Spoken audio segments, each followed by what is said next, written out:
నిన్నటి రోజు మీరు శంభు అన్న నామం గురించి మనం తెలుసుకుని ఉన్నాం. శంభు అన్న నామం గురించి చెప్తూ మనస్సు శంభావయతి, మంచి భావములను కల్పించుకొనుట కొరకు, మంచి భావములు మనస్సులో కలుగుట కొరకు శంభునామాన్ని ప్రయత్నపూర్వకంగా పట్టుకొని భగవంతుని యొక్క అనుగ్రహము చేత మనం మనుష్య జన్మని సార్థకం చేసుకోవలసినటువంటి అవసరం గురించి నిన్నటి రోజున ప్రస్తావన చేసి ఉన్నాం. పినాకి అని పిలుస్తారు తర్వాతి నామంలో స్వామిని.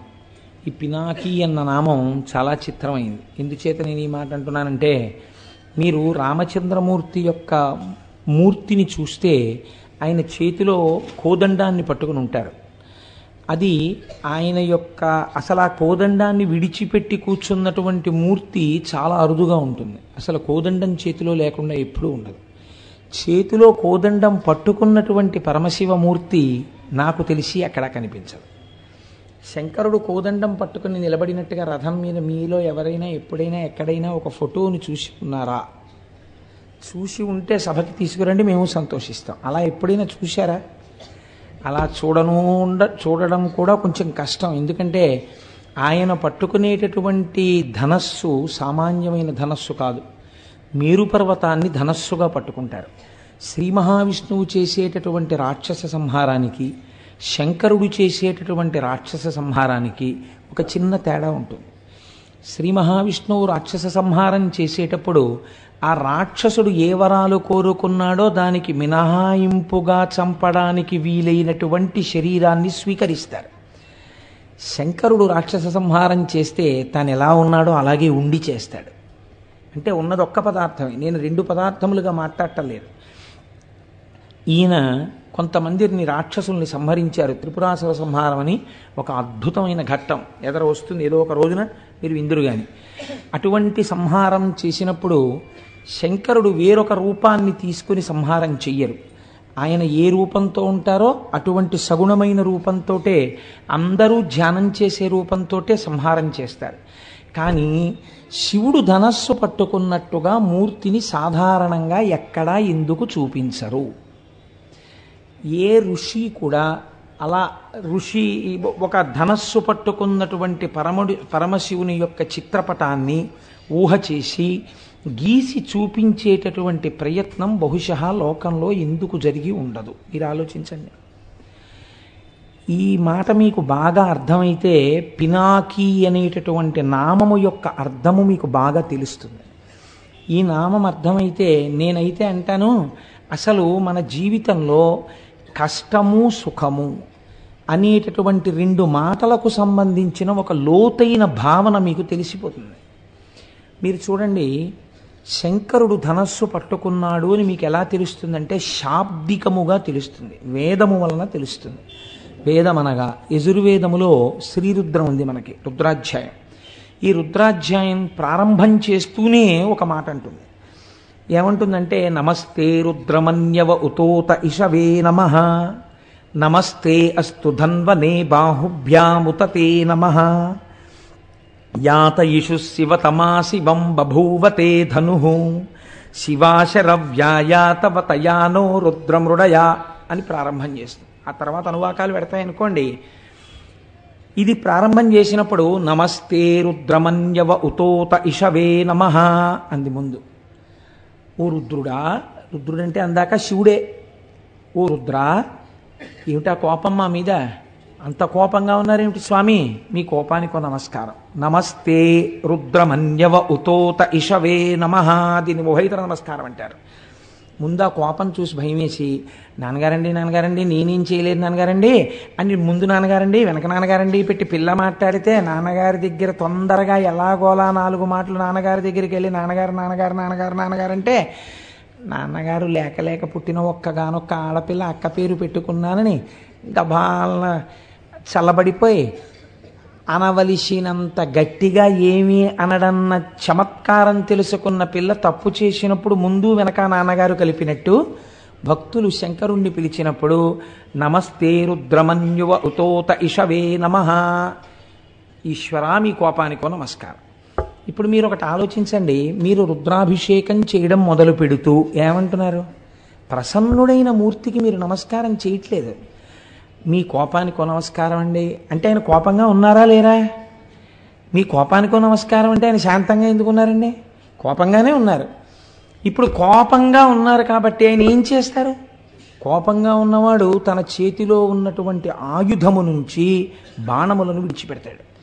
ఇవి మిమ్మల్ని రోదింపచేస్తాయి, అంటే ఏడిపిస్తాయి. ఎందుకు ఏడిపించాలి ఆయన అలాగా? ఎందుకు ఆయన అలా ధనస్సు పట్టుకోవాలి? మీరు ఒక్కసారి ఆలోచించండి. తండ్రికి సహజంగా కూతురంటే ఎనలేని ప్రేమ. అంత ప్రేమ ఉన్న తండ్రి ఒకరోజు కూతుర్ని దెబ్బలాడాడు గట్టిగా. ఎందుకు దెబ్బలాడాడు? ఏదో తప్పు చేసింది పిల్ల, ఏదో తప్పు చేసింది కాబట్టి తండ్రి దెబ్బలాడాడు. అది కూడా తెచ్చి పెట్టుకున్నాడు కోపాన్ని. ఇలా దెబ్బలాడకపోతే కుదరదు, మళ్ళీ పిల్ల ఇలాంటి తప్పు చేయకూడదు, అందుకుని దెబ్బలాడాలి నేను, అందుకుని దెబ్బలాడుతున్నాడు ఆయన. కాబట్టి ఇప్పుడు ఆయన కోపంగా ఉన్నాడు అంటే ఏమిటి? శిక్ష వేస్తాడు ఆయన తప్పకుండా. ఓ దెబ్బ కొట్టచ్చు, లేకపోతే ఓ గిల్లచ్చు, ఏదో ఒకటి చెయ్యొచ్చు. రుద్రుడు మిమ్మల్ని అలా ముట్టుకోవడం, అలా కొట్టడం, అలా గిల్లడం చేయడు. ఆయన ఏం చేస్తాడు? తన చేతిలో ఒక ధనస్సు పట్టుకుని ఉన్నాడు. అదే మేరుపర్వతం, బంగారు ధనస్సు. దాన్ని చిత్రించడం కూడా కష్టం. ఇప్పుడు ఆ ధనస్సులోకి ఏం చేస్తాడు? రెండు పక్కల బాణాల యొక్క తూణీరములు ఉన్నాయి ఆయన దగ్గర. ఈ చేత్తో పట్టుకుని ఈ చేత్తో అన్నా బాణం తీస్తాడు, ఈ చేత్తో పట్టుకుని ఈ చేత్తో అన్నా బాణం తీస్తాడు. ఇప్పుడు మీరు ఆయన వంక చూసేటప్పటికే భయంతో వణికిపోతున్నారు అసలు. అటు దీన్ని ఘోర రూపము అంటారు ఈశ్వరుడు. ఈ ఘోర రూపంతో నిలబడి ఏం చేస్తాడు? ఇంకా ఇలా తీయడానికి సిద్ధంగా ఉన్నాడు. తీసి ఎక్కువ పెట్టాడో ఉత్తర క్షణంలో ఫలితమేమి? మీ కన్నుల వెంట అశ్రుధారలు కారతాయి. ఎందుకు అసలు అలా బాణం వేయడమైనా? ఎందుకు అలా బాధ పెట్టడం? తండ్రే జగత పితరవ్ వందే పార్వతీ పరమేశ్వరవ్ అని పిలుస్తున్నామే, అటువంటి వాడు ఎందుకు అలా బాధ పెట్టడం? ఏం తండ్రి కూతురుని ఎందుకు బాధ పెట్టాడు? కూతురు ఎడిచేట్టు ఎందుకు మాట్లాడాడు? దిద్దడానికి. అలాగే మీరు చేసిన పాపము యొక్క ఫలితము ఉన్నది. మీరు ఏడిస్తే తప్ప, బాధపడితే తప్ప ఆ పాపం పోదు.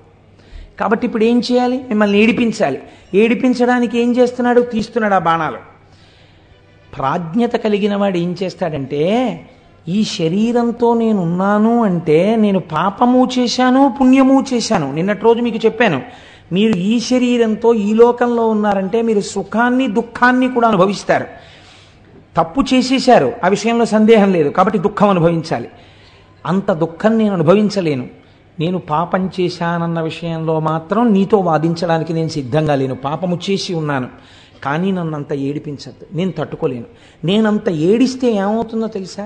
నీ పాదముల యందు విస్మృతి కలుగుతుంది. నేను ఆ ఏడుపులో ఉండిపోతాను. ఏదో బాధ కలుగుతుంది నా మనస్సుకి. ఆ బాధలో నేను ఉండడంలో కొంతకాలము నా జీవితంలో నీ పాదములకు దూరం అయిపోతాను. నిష్ఠతో నీ పాదములు పట్టుకోలేని స్థితి నాకు వచ్చేస్తుంది. కాబట్టి ఈశ్వర, మీ కోపానికో నమస్కారం. ఈశ్వర, మీ ధనస్సుకో నమస్కారం. ఈశ్వర, మీ బాణములకో నమస్కారం. మీరు ఏం చేస్తారో తెలుసా? యాత యశు శివతమా శివం బభూవతే ధను. మేము సంతోషించే బాణాలు వేయండి. సంతోషించే బాణాలు కూడా ఉంటాయండి. బాణం వేయడం అంటే దుఃఖం కలుగుతుంది, కానీ సంతోషపెట్టే బాణాలు, దుఃఖం పెట్టే బాణాలు అని రెండు బాణాలు ఉంటాయేంటి? అంటే ఇప్పుడు ఆయన ఏం చేస్తాడు? కొట్టేటప్పుడు ఇలా మొహం పెట్టి ఇలా కొట్టాడు అనుకోండి, ఏడవాలి. మంచి సంతోషంగా తండ్రి వచ్చి, శాబాష్ నాన్న, పొంగిపోతున్నాను రా నీలాంటి కూతుర్ని చూసుకుని కొట్టాడు వీపు మీద. ఇప్పుడు దెబ్బ తగిలింది, కానీ ఇప్పుడు ఆ చురుక్కు అనిపించట్లా కూతురికి. కళ్ళంబట ఇప్పుడు నీళ్ళు వచ్చాయి. నాన్నగారండి, మీరు నన్ను అన్ని మాటలు కోరినందుకు మీ మనసు పొంగిపోయేలా నేను 5 ఏళ్ళు సంగీతం నేర్చుకుని ఒక కీర్తన పాడానండి. మీ మనస్సు ఇవాళ రంజిల్లింది, నా జీవితానికి చాలంది కూతురు. ఇప్పుడు కొట్టాడు, అప్పుడు కొట్టాడు. ఇప్పుడు కొట్టినప్పుడు కళ్ళంబటి నీళ్ళు వచ్చాయి, అప్పుడు కొట్టినప్పుడు కళ్ళంబటి నీళ్ళు వచ్చాయి. ఈ కొట్టిన కళ్ళంబట నీళ్ళు ఏమున్నాయో అవి వచ్చేట్టు కొట్టు మమ్మల్ని అంటే అలా ఎలా చేస్తాం? మరి పుణ్యం ఏది? నాకు పుణ్యం లేదు కదా, ఆ పుణ్యం లేకుండా అలా నీకు సుఖం ఎలా ఇస్తాను అంటావేమో. నిన్నటి రోజున మహేశ్వర శబ్దానికి మేమేం చెప్పాం? నువ్వు సర్వస్వతంత్రుడు అని చెప్పాం. మేం చేసిన పుణ్యం ఏదీ లేకపోతే ఈ లోకంలో ఎందుకున్నాం? సుఖము దుఃఖము అనుభవించడానికి ఈ లోకంలోకి వచ్చాం. కాబట్టి ఏదో ఇంత పుణ్యం ఉందిగా మాకు. నువ్వు తలుచుకుంటే ఇంత పుణ్యాన్ని, అబ్బో ఎంత పుణ్యమో ఎంత పుణ్యమో ఎంత పుణ్యమో ఎంత పుణ్యం చేశాడో అని మమ్మల్ని పైకెత్తి మా జబ్బ చరిచేటంతటి వాణ్ణి చేసి నన్ను నీ భక్తుణ్ణి చేసుకుంటే ఎవరైనా అడ్డొచ్చారా? అలా చేసుకో, నన్ను నీ త్రోవలో పెట్టుకో. దీన్ని మార్చాడండి దూర్జటి.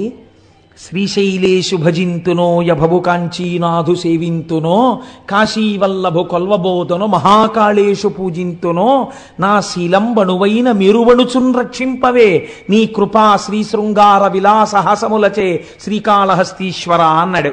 ఇందులో ఉన్న యాత ఇష శివతమా శివం బభూవతే ధను శివాశరవ్యాయాతవతయానో రుద్రమృడయా. ఈ మంత్రాన్నే తీసుకున్నాడు ఆయన. కాబట్టి ఈశ్వర మమ్మల్ని అలా కృప చెయ్యండి. ఇప్పుడు ఈ ధనస్సుకి ఆ ధనస్సుకి మార్పు ఉందా లేదా? అది ఘోర రూపం, ఇది అఘోర రూపం. అంటే ఇప్పుడు ఆయన ప్రసన్నుడు, ఎంతో సంతోషంగా ఉన్నాడు. మొదటిది ఘోర రూపం. ఘోర రూపం వదిలేయి, శాంత రూపాన్ని స్వీకరించు. మా పట్ల ప్రసన్నుడివి కావు తండ్రి అని అడుగుతాం. అసలు పినాకము అన్న శబ్దాన్ని మీ జీవితానికి అన్వయం చేసుకోవడానికి రుద్రం ప్రారంభం ఇలాగే మాట్లాడింది. ఇది అసలు ధనస్సు. ఈ ధనస్సుని మీరు అన్వయం చేసుకోవాలి జీవితంలోకి. నేను ఏది చేస్తే ఘోర రూపంతో ఈశ్వరుణ్ణి చూడవలసి వస్తుంది. అలా చూడడం ఎందుకు? నాన్నగారండి నిజమే తప్పైపోయింది నాన్నగారండి, అంత కోపంగా చూడకండి నాన్నగారండి, ఆ ధనస్సు పక్కన పెట్టేయండి, మళ్ళీ మీరు నన్ను పూర్వం చూసినట్టుగా ప్రసన్నంగా నన్ను చూడండి నాన్నగారండి అని చెప్పుకోవలసిన రోజు నీ జీవితంలో ఎందుకు రావాలి? అసలు ఎప్పుడూ నీ తండ్రి నిన్ను ఎలా చూశాడో అలా చూసేటట్టు నువ్వు ఎందుకు ఉండలేవు?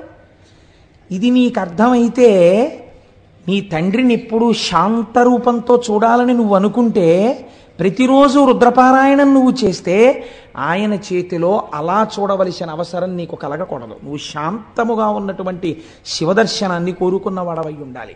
ఇప్పుడు చూడండి ఆయన ఏం చేస్తున్నాడు ఈ రెండు ధనస్సులు పట్టుకుని. మీరు చాలా జాగ్రత్తగా ఆలోచించండి. శివతత్వం చాలా గంభీరంగా ఉంటుంది. ఒక దుఃఖాన్ని ఇచ్చాడు. పరమభక్తుడు అనుకోండి, ఆయన దుఃఖం రాలేదనుకోండి, అప్పుడు శివుడు కటాక్షించినట్లు అని మీరు అనుకుంటున్నారా? అలా ఏం ఉండదు. కటాక్షం అంటే ఎలా ఉంటుందో తెలుసా అండి? చేయవలసినటువంటి హాని చేస్తాడు, కానీ దాని వలన మీరు కంటికి మంటికి ఏకధారగా ఏడవలసిన అవసరం లేకుండా చేస్తాడు. ఇది గమ్మత్తుగా ఉంటుంది. ఎలా ఉంటుందంటే, ఒక పిల్లవాడు ఆడుకుంటూ పడిపోయాడు.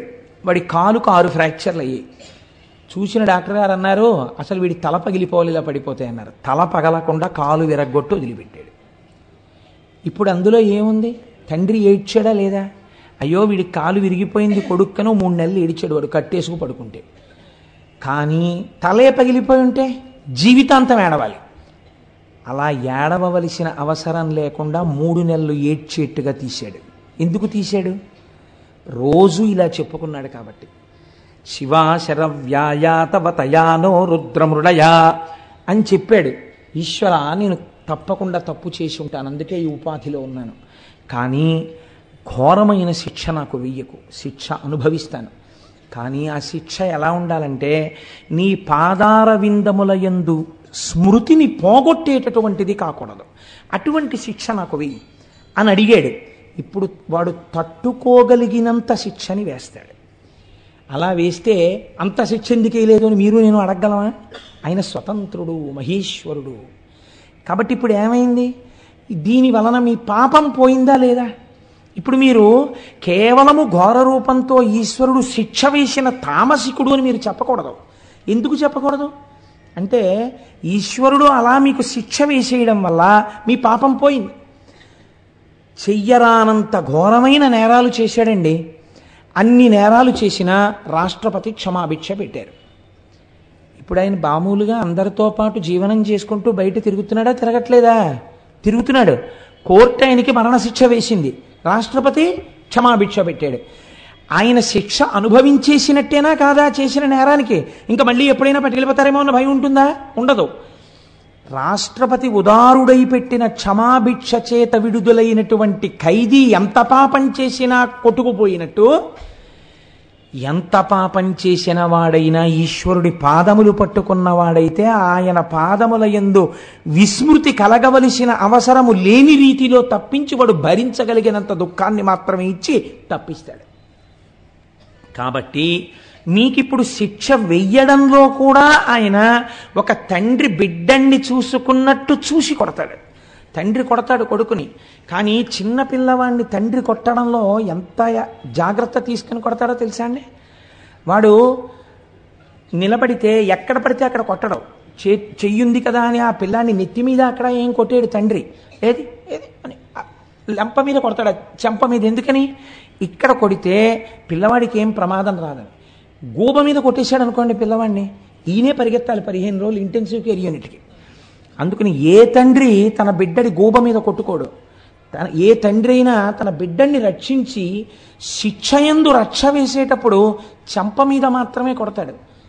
అది కూడా దాటిపోయాడు అనుకోండి, తండ్రి కోపం అవధులు మీరిపోయేటట్టుగా కొడుకు చేస్తే అప్పుడేమో వాడి యొక్క టెంపరితనం చేత తండ్రి చెయ్యి గూబ మీద తగులుతుందేమో, కానీ ప్రయత్నపూర్వకంగా గూబ మీద కొడతానన్న తండ్రి ఉండడు. మీరు అలా ఉండాలని అనుకుంటే ఆయన తండ్రిగా ఉండడానికి ఎప్పుడూ సిద్ధంగా ఉన్నాడు.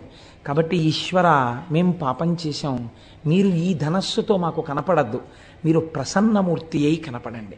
ఇప్పుడు మీరు చూడండి, శిక్ష వెయ్యడంలో కూడా ఔదార్యం ఉన్నదా లేదా? ఉన్నదనే కదా మీరు ఒప్పుకోవాలి. అసలు సనాతన ధర్మం మనకున్న చాలా గొప్పతనం ఏమిటో తెలుసా అండి? మీరు చేసే పాపానికి ఫలితం ఇచ్చేవాడు ఒకడు మిమ్మల్ని భయపెట్టడానికి, మీ భయం తీయడానికి ఒకడు, ఇద్దరు ఉండరు. భయకృత్ భయనాశన, భయాన్ని సృష్టించేవాడు పరమాత్మే, భయాన్ని తీసేసేవాడు పరమాత్మే. ఇది సనాతన ధర్మమునందున్నటువంటి జీవధార. మీరు చాలా జాగ్రత్తగా చూడండి. మీకు కష్టం వచ్చిందనుకోండి, ఎవరిచ్చారండి మీకు ఈ కష్టం అని అడిగారు అనుకోండి, ఎవరిచ్చారు? భగవంతుడే ఇచ్చాడు. మీకు ఈ కష్టం తప్పిందనుకోండి, ఎవరిచ్చారు? ఈశ్వరుడే ఇచ్చాడు. ఆ కష్టాన్ని కాలంలో మీరు మర్చిపోయేటట్టుగా చేసిన కాలస్వరూపుడెవడు? ఈశ్వరుడే. గురుస్వరూపి అయి మళ్ళీ వచ్చి మీ మనస్సుకి వచ్చిన గాయాన్ని మాన్పించి మిమ్మల్ని యథామార్గమునందు మళ్ళీ తిప్పినవాడెవరు? ఈశ్వరుడే. కాబట్టి ఈశ్వరుడు యొక్క కారుణ్యమునకు అంతు లేదు. కాబట్టి ఇప్పుడు శాస్త్రం అంది, ఆయన పట్టుకున్న ధనస్సు శిక్ష వేస్తోందా రక్ష చేస్తోందా? శిక్ష అన్న మాటే లేదు, రక్షణే ఉన్నది. నీ పాప ఫలితాన్ని అంత తేలికగా తీస్తున్నాడు ఆయన. లేకపోతే ఈ పాపం అంతా ఉండిపోతే నువ్వు ఎంత ప్రమాదకరమైన స్థితికి వెళ్ళాలి. అలా ఉండకుండా తీసేస్తున్నాడు. మీరు చూడండి, నేను ఇలా చెప్పానని మీరు అనుకోకండి. రేపు మీరు సుబ్రహ్మణ్యేశ్వర స్వామి ఉత్సవంలో చదువుతారు, వింటారు సుబ్రహ్మణ్యేశ్వర స్వామి చరిత్రని. ఈసారి విస్తృతంగా ఒక 3-4 రోజులు చెప్పాలి అని నేను అనుకుంటున్నాను. ఆ తర్వాత ఈశ్వరీచ్ఛ. సుబ్రహ్మణ్యేశ్వర స్వామి వారి కావిడి ఎత్తడానికి మామూలు కావిడి పనికిరాదు. సుబ్రహ్మణ్యుడికి ఎత్తేటటువంటి కావిడి ప్రత్యేకమైన కావిడి ఉంటుంది. ఇప్పుడు మీకు చూపించిన కావిడి తెప్పించడానికి మేము విశ్వ ప్రయత్నం చేస్తూ ఎలా తెప్పించాలో తెలియకుండా ఉండిపోయిన స్థితిలో నాకు తెలుసు, గోపాలకృష్ణ గారికి తెలుసు, దొరగారికి తెలుసు, మాకు ముగ్గురికే తెలుసు.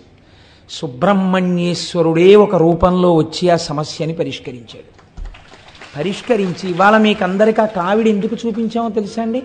అందుకే చూపించమని చెప్పాను నేను. ఆ కావిడి, ఆ కావిడి పట్టుకోవాలి. సుబ్రహ్మణ్యుడు వరం ఇచ్చాడు. ఎవరు ఆ కావిడిని ఇలా పట్టుకుని దానికి పాలకుండ పెట్టి పట్టుకుని వస్తారో వాళ్ళకి ఆచంద్ర తారార్కము వంశమాగకుండా నేను చూస్తానని వరం ఇచ్చాడు. ఆ ఘట్టాన్ని మీకు నేను చూపిస్తాను. సుబ్రహ్మణ్యేశ్వర స్వామి చరిత్ర చెప్పినప్పుడు ఈశ్వరుడు కారుణికుడు. నాగదోషం ఉంటే, సర్పదోషం ఉంటే సంతానమునకు ప్రతిబంధకం వస్తుంది. అదే ఈశ్వరుడు ఆ ప్రతిబంధకమునకు విరుగుడు చెప్పాడు. ఇలా కావిడి పట్టుకుని రా భుజం మీద, చాలు నీకు ఆ దోషాన్ని తీసేస్తాను. ఎప్పుడు? ఇప్పుడు బిడ్డలు ఉండొచ్చు, ఏమో 6 తరాల తర్వాత ఆ బాధ నీ వంశంలో ఇహ లాదు, తీసేశాను. ఆచంద్ర తారార్కం నీ వంశం నిలబడిపోతుంది. నీ కోర్కెలు తీరడానికి ఒక్కటే ఒక్క మార్గము, ఈ కావిడి పట్టుకుని రావాలి. ఆ కావిడి పట్టుకుని రావడానికి ఈ కావిడి మేము మీకు ఇస్తే మీరు పురుషార్థం ఏం చేసినట్టు అవుతుంది? దానికోసం మీ దగ్గర 500 రూపాయలు తీసుకోవడం తప్ప ఆ 500 లేకపోతే ఈ 1,00,000 ఖర్చునో ఎవరితోనో ఇప్పించి ఉత్సవం నిర్వహించలేక కాదు. అలా చెయ్యకూడదు, అది శాస్త్ర మర్యాద కాదు. పురుషార్థము అని మన కష్టార్జితాన్ని అక్కడ వెచ్చించాలి. అప్పుడు దాని వలన ఏమవుతుందంటే మీ చెమటని కొంత ఆదాయాన్ని మీరు ఈశ్వరుడి దగ్గర ఒడ్డారు కనుక ఆ పాపము ప్రతిహతమవుతుంది. ఎంతమందికి ఇవ్వగలం దాన్ని? ఇప్పుడు ఆ తారీఖు లోపల అన్ని తయారైపోవాలి, అన్ని కావిళ్ళు. ఎన్ని కావిళ్ళు తయారు చేయగలరు? అలాగని ఎన్నో కావిళ్ళు చేసేస్తే కూర్చోబెట్టి అంత అందంగా క్రతువు ఎలా చేయగలం? అందుకని దాన్ని ఇప్పటికే దాని గురించి ఎంతో ప్రెషర్ ఉన్నా 200 మందికి మాత్రమే రిస్ట్రిక్ట్ చేయడానికి కారణం అది.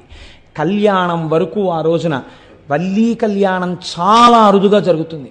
వల్లీ కళ్యాణం జరిగిన రోజున కూడా కేవలం స్వార్థంతో కొంతమందిమే ఇందులో వెళ్ళి నిలబడిపోవడం మా కోరిక కాదు. ఎవరికి ఈ ఉత్సవంలో టిక్కెట్ ఉన్నాయో వాళ్ళందరికీ ఈశ్వరానుగ్రహం కలగడం కోసం కళ్యాణ సామాగ్రి కూడా మీ చేతులతోనే పట్టుకొని మనందరం ఊరి ఈ ఉత్సవానికి ఇక్కడ ప్రదక్షిణం చేసి అయ్యప్ప స్వామికి చూపించి, పైన సుబ్రహ్మణ్యుడు ప్రతిష్ఠ అయి ఉన్నాడు, స్వామికి చూపించి వాళ్ళు వచ్చి కళ్యాణానికి సంబారాలు ఇస్తారు. ఇక్కడ దాన్ని ఎంత ప్రయోజనకరంగా చేయించగలమన్న దాని గురించి మేము ఆలోచిస్తున్నాం. ఒకవేళ 500 కట్టలేని వాళ్ళు ఉంటారు ఏ కారణం చేతనైనా, లేదా దంపతులుగా రాలేకపోయిన వాళ్ళు ఉంటారు ఆ రోజున, వాళ్ళకి ఎలా మరి అంటే వాళ్ళ కోసమే అభిషేకం ఏర్పాటు చేశాం.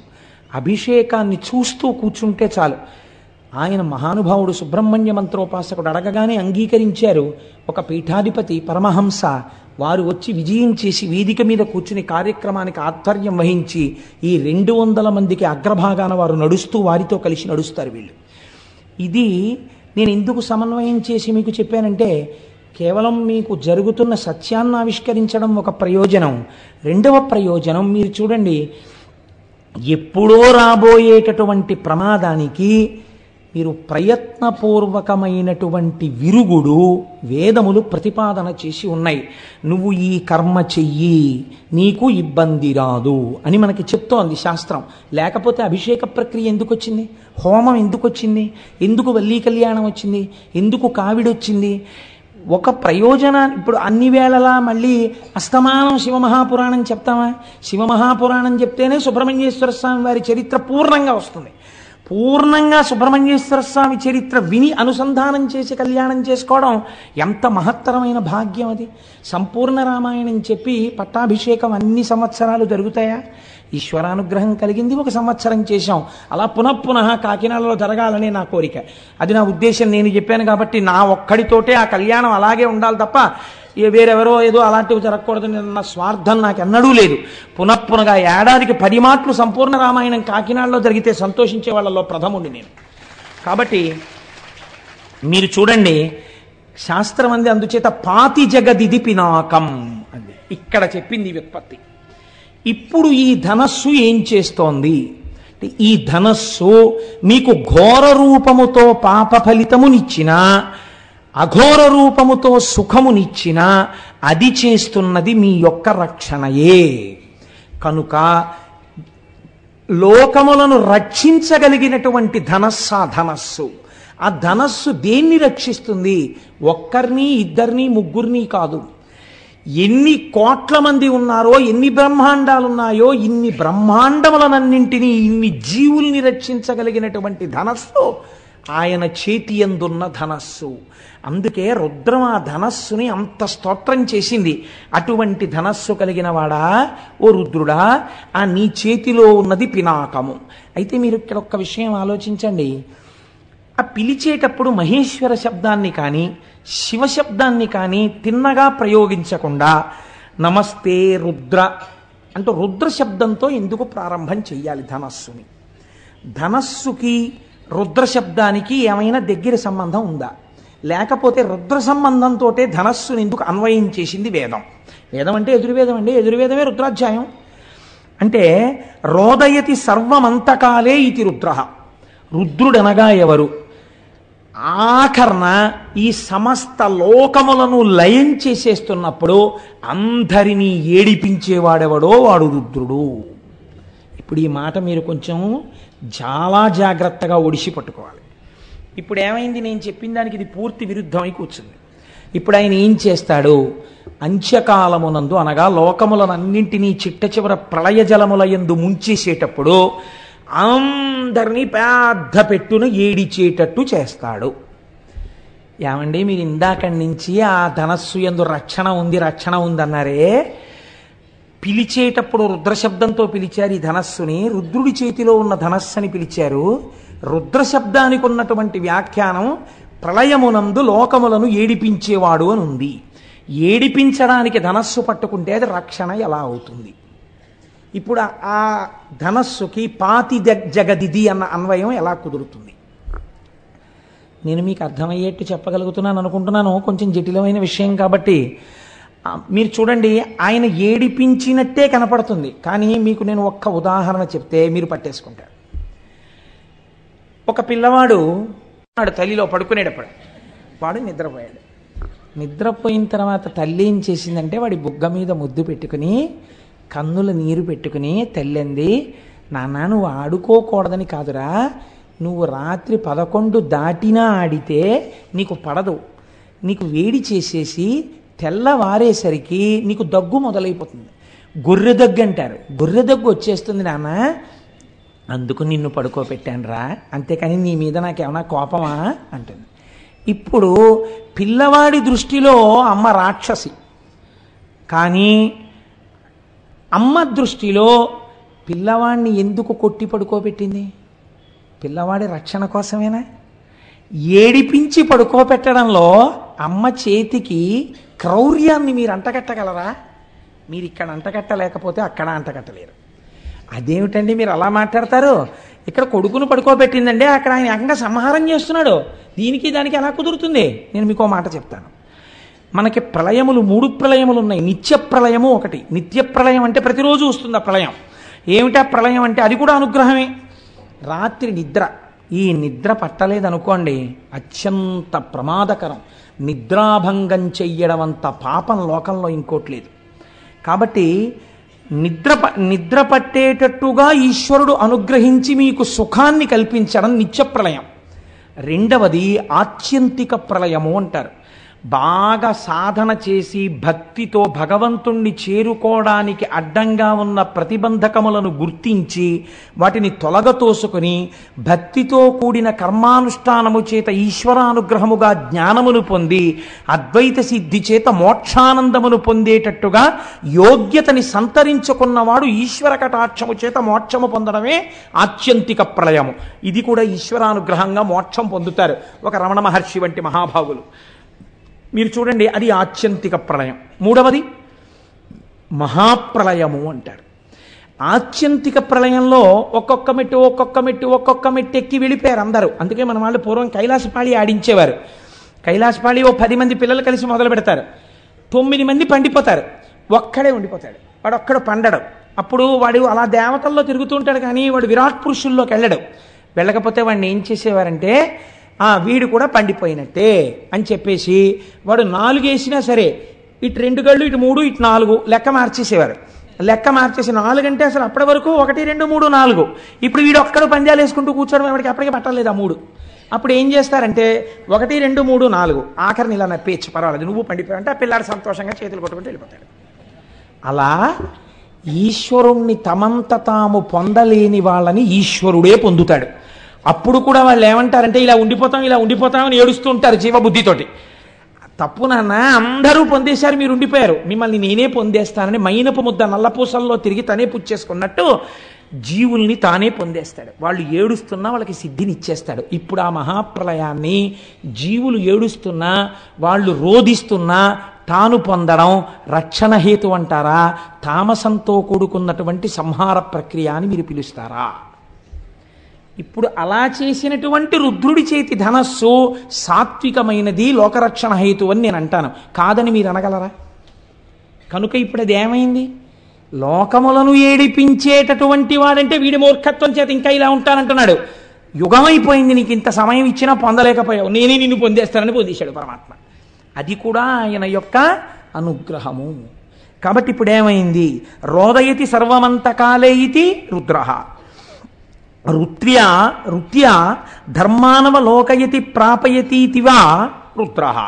ఇది ఒక చిత్రమైనటువంటి మాట.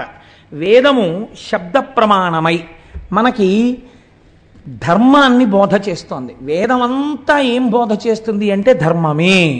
అందుకే వేదము మారితే దేనిగా మారింది అంటే రామాయణంలో చెప్పారు, వేద వేద్యే పరే పుంసి జాతే దశరథాత్మజే వేద ప్రచేత సాదాసీత్ సాక్షాత్ రామాయణాత్మన. వేదము ధర్మమే కాబట్టి వేదము రాశీభూతమైనటువంటి ధర్మాన్ని నేర్పే కావ్యముగా రామాయణంగా వచ్చింది.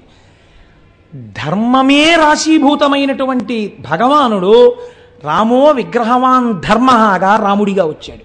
ఇప్పుడు వేదం మీకేం చెప్తుంది? ధర్మమే చెప్తుంది. నువ్వు ఇలా ఉండు, ఇలా ఉండు, ఇలా ప్రవర్తించు, ఇలా ప్రవర్తించు, ఇలా ప్రవర్తించు, ఇదే మాట చెప్తుంటుంది వేదం. ఈ ధర్మాన్ని ఎలా చెప్తుంది వేదం అంటే మీకు సూక్ష్మంగా ఒక మాట చెప్తారు. పెద్దలు ఏమంటారంటే, అంటే ఇప్పుడంటే లోకంలో కొంచెం ఆ మాటలు లుప్తమైపోతున్నాయి. పూర్వకాలంలో పెద్దలు ఎవరి దగ్గరికైనా మనం వెడితే, నాయన నీ ఇష్టాపూర్తములు జరుగుచున్నవా అని అడిగేవారు. ఇది సాధారణంగా గురువులు శిష్యుడు ఒక నెల 2 నెలల్లో కనపడితే గురువు శిష్యుడిని అడుగుతాడు, ఏమయ్యా నీ ఇష్టాపూర్తములు నడుస్తున్నాయా అని అడుగుతాడు. ఇష్టాపూర్తములు నడుస్తున్నాయా అంటే ఏమిటండి అంటాం మనం. ఇష్టాపూర్తములు అంటే ఏమిటో తెలుసా అండి? 2. ఒకటి, మీకు కాయికమైన శక్తి ఉంటుంది, అంటే శరీరమునందు కొంత శక్తి. ఈ శక్తితో ఏం చెయ్యమని శాస్త్రం చెప్పిందంటే మీరు ఈశ్వర సేవ చెయ్యమని చెప్పింది. నేను ఆర్టీసీలో పనిచేసే ఒక గౌరవప్రదమైన ఉద్యోగి వెంకటనగర్ శివాలయంలో చీపురు పట్టుకు తుడుస్తూ ఉంటారు, నేను చూస్తూ ఉంటాను. అప్పర్ చేసేవారు. ఇది మీకు ఎదర శివమహాపురాణంలో వస్తుంది, పెరియ పురాణంలోంచి. మీ శరీరములో ఉన్న బలం బతికున్న దగ్గర నుంచి చచ్చిపోయే వరకు నా వాళ్ళనుకున్న మీ వాళ్ళ కోసమే కాదు, ఏదో ఒక సేవకు ఉపయోగపడాలి. ఈశ్వరుడి యొక్క వాహనం వెళ్ళిపోతుంటే మీరు వెళ్ళి అడగాలి. వాళ్ళు చీ అన్నా పర్వాలేదు, అయ్యా ఒక్కసారి వహిస్తానని అడగాలి. వాళ్ళు ఇస్తే వెంటనే భుజాన్ని పట్టాలి. శరీరము దానికి ఉపయోగపడాలి. మీరు ఎక్కడికైనా వెడితే ఓసారి దేవాలయాన్ని తుడవాలి. మీరు ఎదర భస్మం గురించి చెప్పినప్పుడు బ్రహ్మోత్తరఖండంలో విందురు కానీ, స్కాంద పురాణం బ్రహ్మోత్తరఖండంలోంచి అనుసంధానం చేస్తాను, అక్కడ విందురు కానీ. ఎందుకంటే పేరుకి శివమహాపురాణం అంటున్నారు కానీ నేను శివాష్టోత్తరం, పెరియ పురాణం, శివమహాపురాణం ఎన్నింటినో అనుసంధానం చేస్తున్నాను. మళ్ళీ ఇందులో తెలుగులో చేయబడినటువంటి సాధికారికమైనటువంటి శివమహాపురాణాన్ని కొంత సమన్వయం చేస్తున్నాను. కాబట్టి అంటే ఇదంతా నా ప్రజ్ఞాన్ని నేను చెప్పట్లేదు, అదొక ఈశ్వరానుగ్రహం అని చెప్తున్నాను. మీ వంటి పెద్దలు కూర్చోవడం వల్ల ఈశ్వరుడు నాతో పలికించుంటుంటాడు. కాబట్టి ఇష్టాపూర్తములు అంటే మీ కాయికమైన శక్తిని ఈశ్వరుడి కొరకు ఉపయోగించుట. మీరు కొంత ద్రవ్యాన్ని ఆర్జించారు. ఈ ద్రవ్యాన్ని ఆర్జించినప్పుడు ఈ ద్రవ్యంలో కొంత భాగాన్ని మీ శక్తి మేరకు ఈశ్వరార్చనలో మీరు ఉపయోగించి తీరాలి. లేకపోతే ఉత్తరగతులు ఎక్కడి నుంచి వస్తాయి? మీరు మీ సంసారం కోసం ఖర్చు పెట్టింది 0, మీకే ఫలితాన్ని ఇవ్వదు. అది మీ ధర్మం, అంతే. ఖర్చు పెట్టారు. మీరు హుండీలో వేసిన రూపాయి మీకు ఉత్తమ లోకాలని నిర్ణయం చేస్తుంది. మీరు అయ్యప్ప స్వామి గుళ్ళో ₹1 వేశారనుకోండి, ఓ నియమం పెట్టుకున్నారనుకోండి. ఒక ఉదాహరణకి చెప్తున్నాను, నేను 40 రోజులు శివమహాపురాణం వింటూ ప్రతిరోజు ₹1 హుండీలో వేస్తాను అనో నిర్ణయం పెట్టుకున్నారనుకోండి. ఈ హుండీ తెరిచి చూసి దీంట్లో రేపొద్దున్న ఇక్కడ అయ్యప్ప స్వాములు అందరూ పూజలు చేస్తారు.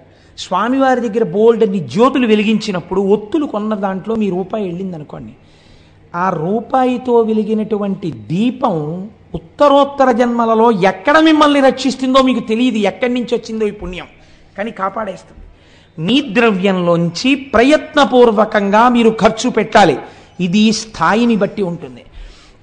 ఒక మహాత్ముడు దేవాలయ నిర్మాణం చేయగలిగినటువంటి వాడై ఉంటాడు, వేరొక మహాత్ముడు ₹1 హుండీలో వేయగలిగిన వాడై ఉంటాడు, వేరొక మహాత్ముడు ఏదో ఒక సేవకి కొంత డబ్బు కట్టి సేవ చేసుకోగలిగిన వాడై ఉంటాడు.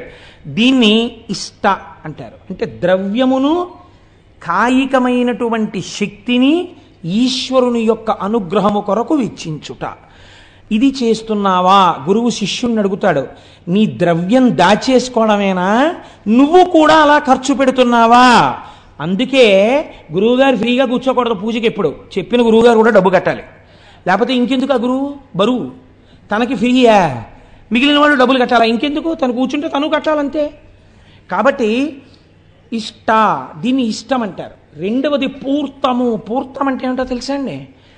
మీకు అటువంటి అర్హత శరీరములో ఈయబడితే ప్రయత్నపూర్వకంగా మీరు ఒక చోట కూర్చుని, అయ్యా నేను హవిస్సు వేస్తానండి అగ్నిహోత్రంలో అని అడగాలి, నేను ఒక సమిధ వేస్తానండి అని అడగాలి. నేను చూపించాను, నాతో కామకోటి పీఠానికి వచ్చిన వాళ్ళకి నేను చూపించాను, చూడండి శివుడికి అర్చన జరుగుతుంటే సాయంకాలం జరగబోయే అర్చనకి అక్కడ ఒక బ్రహ్మచారి కూర్చుని అన్ని దళాలకి మూడాకులు ఉండేటట్టుగా జాగ్రత్తగా దళాల్ని కత్తిరించి ఓ పళ్ళెంలో పెడుతున్నాడు. అదొక సేవ. అలా మీరు ఒక అగ్ని కార్యం చెయ్యాలి, మీరు ఒక హోమం చెయ్యాలి. రేపు సుబ్రహ్మణ్య హోమం జరుగుతుంది.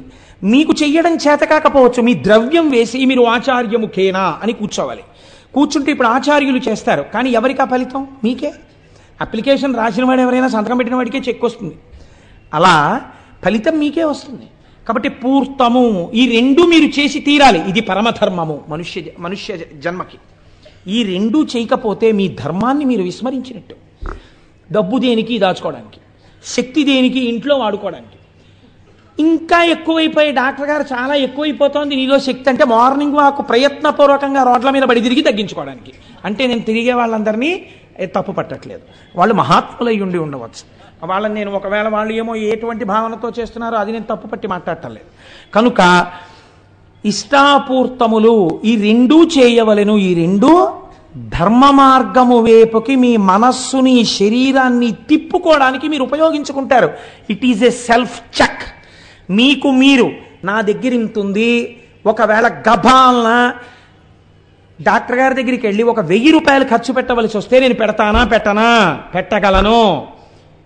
ఏం భగవంతుడి పేరు చెప్పేటప్పటికి ఎందుకు వెనకంజ వేస్తున్నానో కాబట్టి నేను పెడతాను. మీకు మీరే న్యాయమూర్తి. ఇది శాస్త్రం అంది ఇష్టాపూర్తములు. అలాగే మాట్లాడింది గురువు. అంతకన్నా మాట్లాడు. ఇష్టాపూర్తములను చేస్తున్నావా అని అడుగుతారు. ఈ రెండు చెయ్యడం వల్ల మీరు సోపానములను ఎక్కుతారు. దీన్నేనండి సంగీతంలో నాదోపాసన అని పిలిచారు.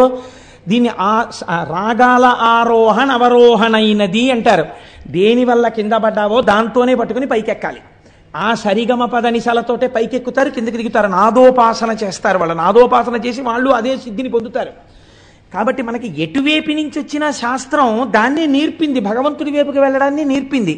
కనుక చూడండి, ఇప్పుడు వైదికమైనటువంటి మార్గంలో ఈ ప్రయత్నంలో తల్లి యందు పెద్ద బాధ్యత పెట్టింది శాస్త్రం. ఈ ధర్మం అన్నది అసలు ఎక్కడ ప్రారంభం అవ్వాలి అని అడిగింది. అడిగితే తల్లి దగ్గరే ప్రారంభము. ఎందుకో తెలుసా అండి? నేను ఈ మాట ఎందుకు చెప్తున్నానో మీరు ఈ శ్లోకాన్ని అవధరించండి, మీకే అర్థమవుతుంది. శైశవేభ్యస్త విద్యానాం. చిన్నతనంలో శైశవంలో భగవంతుడన్నవాడొకడున్నాడన్న పూనిక పిల్లల యందు ఏర్పడేటట్టుగా విద్యాభ్యాసము జరిగి తీరవలెను. ఇది స్కూల్లో చెప్పరు ఇవాళ.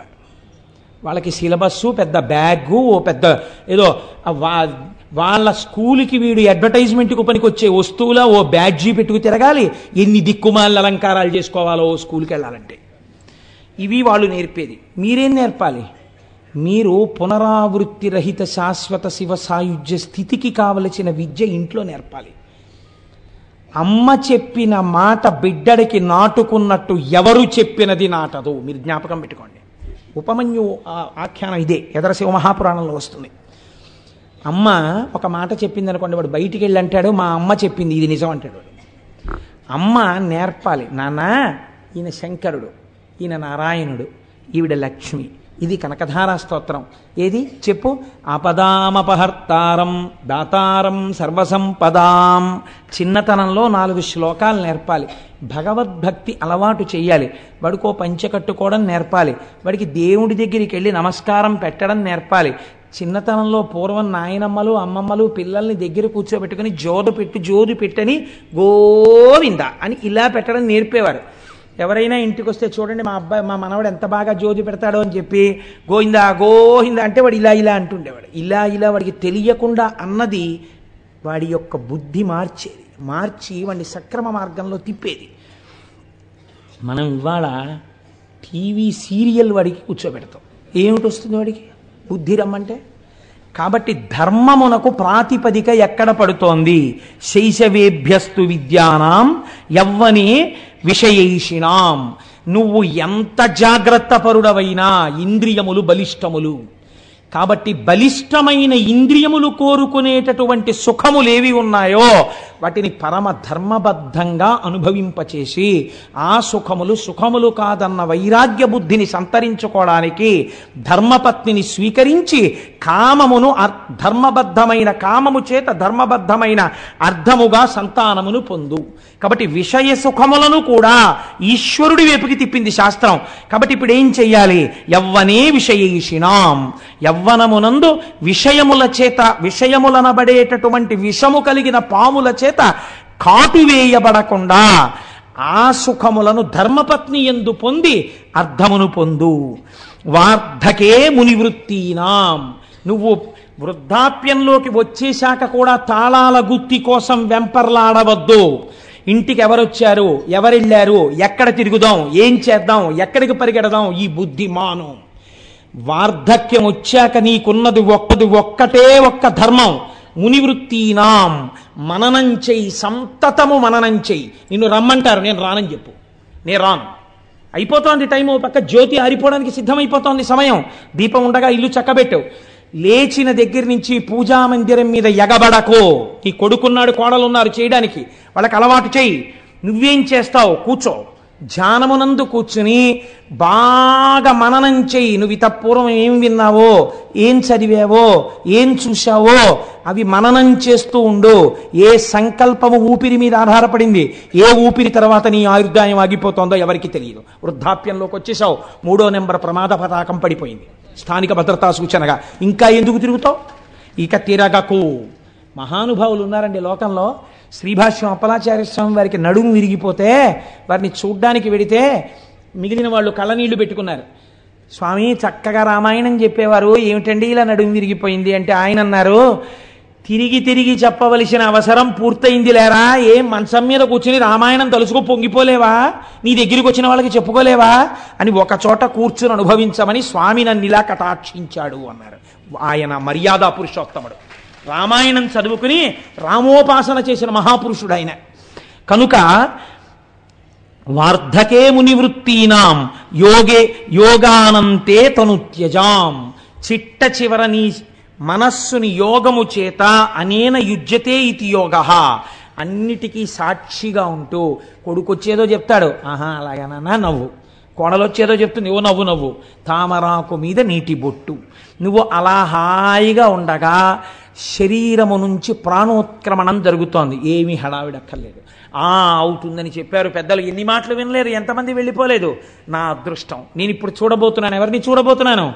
మహాపురుషులైన వారందరూ శరీరాలు విడిచిపెట్టిన చోటు ఎక్కడుందో అక్కడికి వెళ్ళి నేను వారి దర్శనానికి వెళ్ళిపోతున్నాను.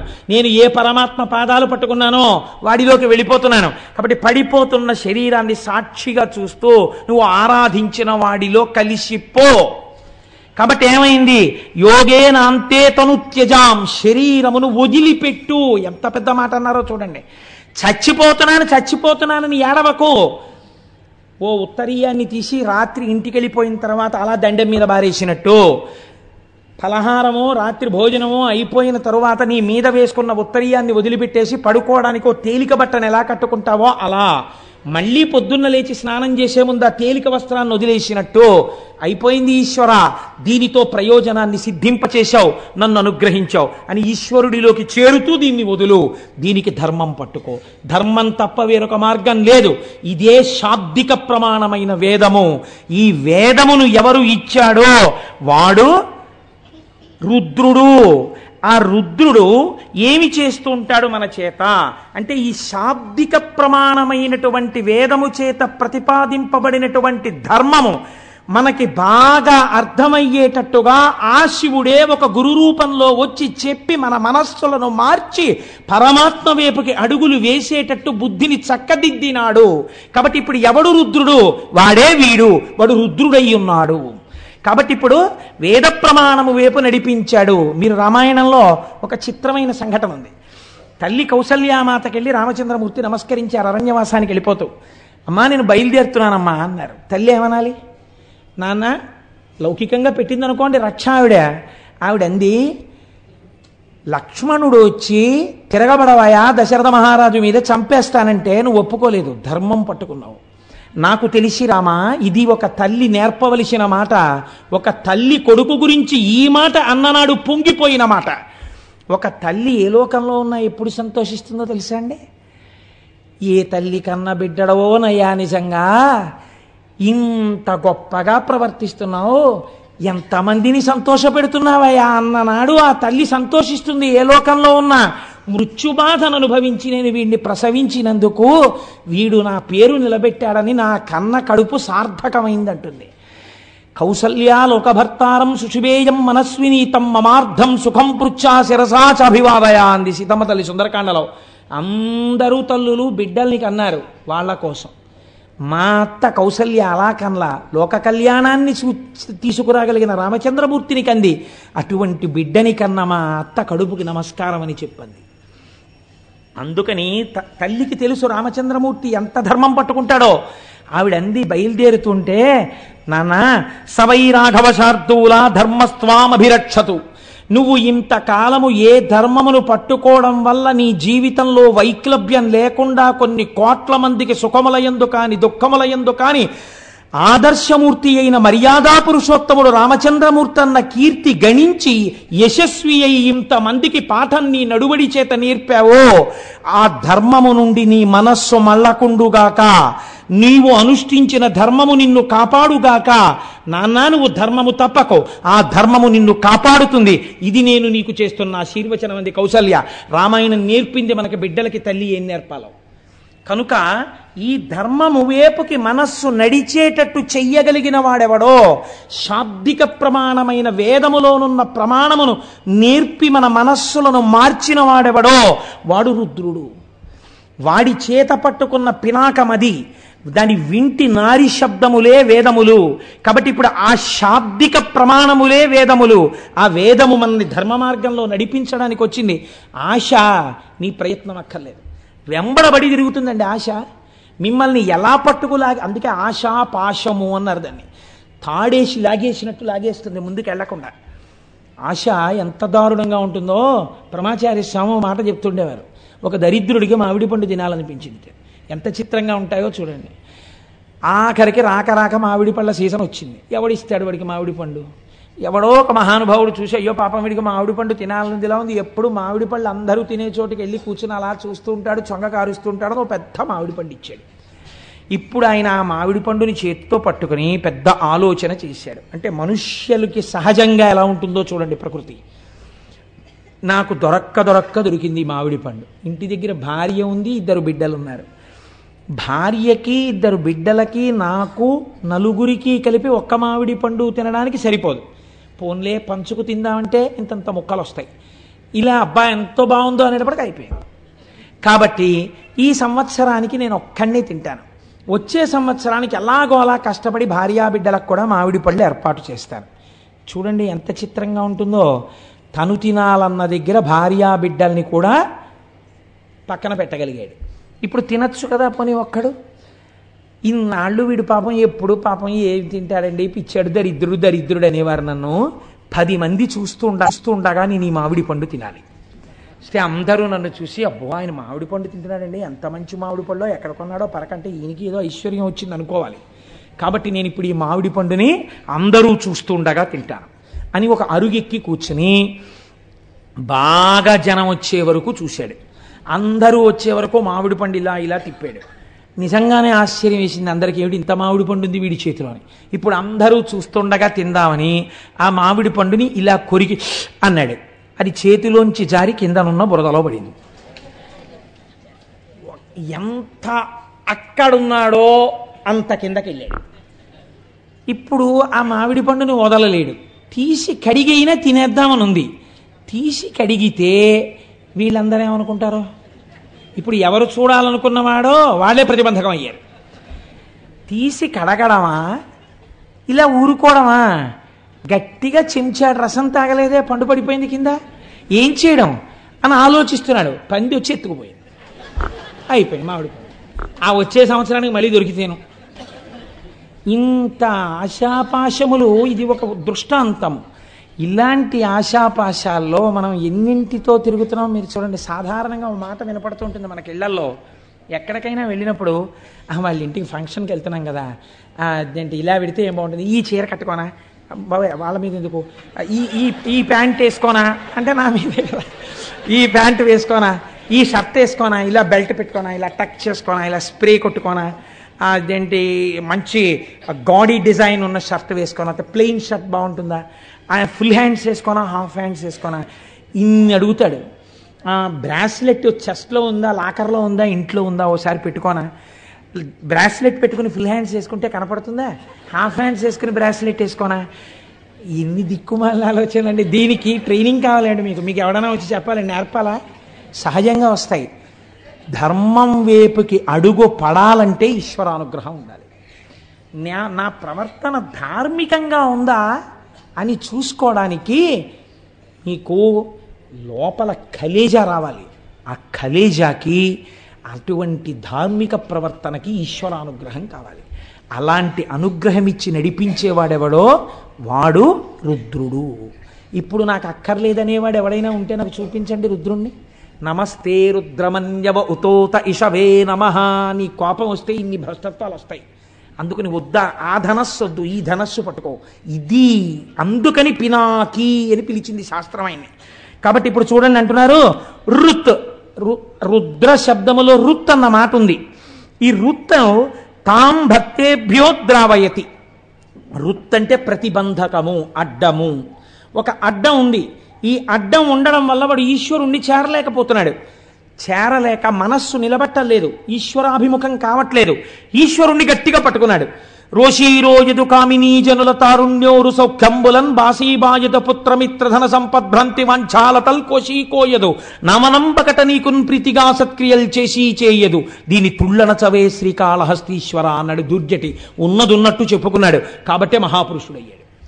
కాబట్టి చూడండి, ఎవరు భగవంతుణ్ణి నిజంగా కోరుకుని ఈశ్వర నేను ఈ కోరికల వల్ల, ఈ కారణాల వల్ల నిన్ను పొందలేకపోతున్నాను, వీటి మీద నా మనస్సు మరల్చు అని వెళ్ళి నిజాయితీతో చెప్పుకున్నాడో ఈశ్వరుడికి, ఆ నిజాయితీకి పొంగిపోయి తీసేస్తాడంతే ఆ ప్రతిబంధకాన్ని. అమ్మా నాకు చదవాలనే ఉందమ్మా, కానీ రాత్రి 10 అయ్యేటప్పటికీ నాకు నిద్ర వచ్చేస్తోందమ్మా, కాసేపు అమ్మా నువ్వు కూడా నా పక్కన కూర్చుని నాకు 10 అయ్యేటప్పటికి నిద్ర వచ్చేసేయకుండా నాకు ఇలా కళ్ళు పడిపోతుంటే ఒక్కసారి నన్ను కొట్టి నాకు ఒక్క 20 నిమిషాలు ఏమైనా మంచి మాటలు చెప్పావా, నేను మళ్ళీ 11 వరకు 11:30 వరకు చదువుకోగలను. అమ్మ నాతో పాటు కూర్చోవా అంది పిల్ల. కూర్చోవలసిన అవసరం తల్లికి ఏమిటి? 9ంటికి హాయిగా పడుకోగలదు తల్లి. అలాగే నాన్న కూర్చుంటానంది. ఎవరి కోసం కూర్చుంది? 10 వరకు పనున్నా లేకపోయినా రేపు చెయ్యబోయే కూరకి వాళ్ళే కూర తరుక్కుని ఏదో పని చేసుకుంటూ కూర్చుంది. 10 అయింది.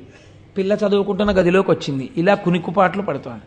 లేపి ఓ గుక్కెడు టీయో కాఫీయో పాలో ఇచ్చి, కాసేపు నాన్న మీ నాన్నగారు ఎంత సంతోషపడిపోతారో, నీకు మంచి ర్యాంక్ వస్తే నాన్నగారు ఏమన్నారో తెలుసా, తల్లిగాడు తెల్లగా ఉంటాడు, వాడికి నేను 2 జతల గాజులు చేయిస్తాను, నా తల్లి 2 జతల గాజులు వేయించుకుంటే దాని రంగు మీద గాజులు అందమే కనపడదు, నా తల్లి బంగారం కన్నా గొప్పది అని మీ నాన్నగారు మురిసిపోతారు.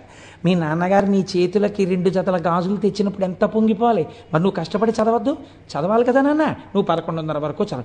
అమ్మా ఇంకా నువ్వు 20 నిమిషాలు కూడా అక్కర్లేదు, ఇంకో 15 నిమిషాలు వేస్ట్, నువ్వు పడుకో నేను చదువుకుంటానని చదివేసుకుంది. అమ్మ ఏం చేసింది? ఏది లక్ష్యమును చేరడానికి ప్రతిబంధకమో దాన్ని తీసేసింది. మీకు ఈశ్వరుణ్ణి చేరడానికి ఏది ప్రతిబంధకమో, నమస్తే రుద్రమన్యవ ఉతోత ఇషవే నమః అని అభిషేకం చేస్తే, పారాయణ చేస్తే రుద్రాన్ని, శివాష్టోత్తరం చదివితే ఆయన ఆ ప్రతిబంధకాన్ని తీసేస్తాడు. ఇది రుద్ర, ఇది రక్షణ కలిగినటువంటి. అందుకని నమస్తే రుద్రమన్యమన్యవ అంటూ వెళ్ళి ఆ చేతిలో ధనస్సును రుద్రశబ్దంతో కలపడం వెనకాల కారణం అది. ఇప్పుడు రోదయతి శత్రువున్ రుద్ర, ఇప్పటి వరకు మిమ్మల్ని ఏడిపించిన వారు లేదా లోకమునకు శత్రువులైన వాళ్ళు, అంటే ఈశ్వరుడు ప్రతిపాదించినటువంటి ధర్మమునకు విరుద్ధమైన మార్గములో ప్రవర్తించనమునందు మమేకమైన వారు, అటువంటి వారిని ఏడిపించేవాడు. అంటే మాకు ఒంట్లో బలం ఉంది కదా అని తిరిగారు రాక్షసులు, అంటే ఈశ్వర మార్గమును విస్మరించిన వారు, వాళ్ళని మట్టు పెట్టగలిగిన వాడు, వాళ్ళని ఏడిపించగలిగిన వాడు. రుదం రోదనం ద్రావయతీతివా రుద్ర. మీకు అపారమైనటువంటి దుఃఖం ఉంది ఒక కారణం చేత, అది ఏదైనా కారణం కావచ్చు. ఇప్పుడు మీరు ఒక్కటి మాత్రం వేదాంతంలో జ్ఞాపకం పెట్టుకోండి, చేసిన పాపమునకు ఏడవవలసినదే ఎవడైనా. అది ఆ ఏడుపు ఎలా ఉంటుంది అంటే, మీకు బాగా ఏ వస్తువు ప్రీతిపాత్రమైతే ఆ వస్తువు జోలికి విడితే బాగా ఏడవగలరు. అంటే పెద్ద పాపం ఉందనుకోండి, చాలా కాలం ఏడిపించాలంటే ఆ వస్తువు జోలికి వెళ్ళాలి కదండి. ఈశ్వరానుగ్రహం బాగా ఉందనుకోండి, శాశ్వతంగా దూరం చేయకుండా మీ కళ్ళ ముందే ఉంచి మీకు లేనిది చెయ్యొచ్చు ఒక్కొక్కసారి. ఇలా కూడా జరుగుతుంటుంది లోకంలో చిత్రం. ఎలా చెప్పండి? తన కొడుకే ఫోన్ చేశాడు. ఏం నాన్న బాగున్నావా అన్నాడు. నాన్నగారండి ఏం చేస్తున్నారండి అన్నాడు కొడుకో. ఏం చేస్తున్నానా? భోజనం చేస్తున్నాను రా అన్నాడు. నాన్నగారండి ఏం వండింది అమ్మ ఇవాళ అన్నాడు. అమ్మ వంకాయ అల్లం కారం పెట్టి వండిందిరా, ఎంత బాగుందో అన్నాడు. నాన్నగారండి మాకు ఇక్కడ పెడతారండి హాస్టల్లో గడ్డి, మీరు అక్కడ చెప్తుంటే నా నోరు ఊరిపోతుంది నాన్నగారండి అన్నాడు. ఇక్కడ కొడుకు తండ్రి యొక్క కన్నుల వెంట నీళ్లు కారి ఇంకా వెయ్యకే ఆ కూర అన్నాడు.